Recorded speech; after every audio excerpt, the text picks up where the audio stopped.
ভাবি কেমন আছেন? ভাই আমি ভালো নাই ভাই, আমার শাশুড়ি একটু আগে দুনিয়া ছেড়ে চলে গেছে। ইন্না লিল্লাহি ওয়া ইন্না ইলাইহি রাজিউন। আল্লাহ রহম করুক ভাবি। ভাই আপনার ভাইরা আপনি খবরটা দিয়ে দেন, আমি সরাসরি কইতে পারবো না, ও অনেক ভাঙা পড়বো ভাই, আপনি একটু বুঝাই কয়ে নরে। ঠিক আছে ভাবি, আপনি মন খারাপ করেন না, আর আমি দেখতেছি, আর কি হয় আমাকে জানায়েন।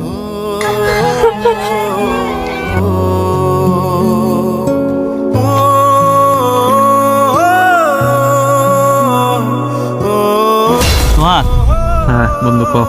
আমার মা তো মনে করছ অনেক কষ্ট কইরা রেন টেন কইরা মায়ের যে কানের দুল হাতের বালা এগুলা বিক্রি কইরা তারপরে আমারে প্রবাসে পাঠাইছে। সবই তো জানি। এখন বেতন যেহেতু পাইছি, আজকে বিকালে আমরা সবাই মিলে একটু মার্কেটে যাবো না, আমার মায়ের লেগে অল্প স্বর্ণ কিনতাম। ভালো হয়েছে, চাচি আম্মাই অনেক খুশি হইব। চাচি আম্মাই যে কষ্ট করে তোরে পাঠাইছে। হ্যাঁ ভালোই হইব, আমি আমার আম্মা লাগে কিছু স্বর্ণ কিনবো। সোহাগের চেহারাটা এমন দেখা যাইতেছে কি লিগা, কান্না করতেছে, হয়েছে কি?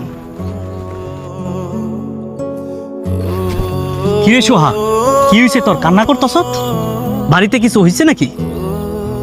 না বন্ধু, আমার বাড়িতে না, আসলে তোর বাড়িতে। আমার বাড়িতে মানে কি হয়েছে? জানি না তুই কিভাবে নিবি বন্ধু, দুনিয়া থেকে তো একদিন সবারই চলে যেতে হবে। মানে চাচি আম্মা দুনিয়াতে নাই।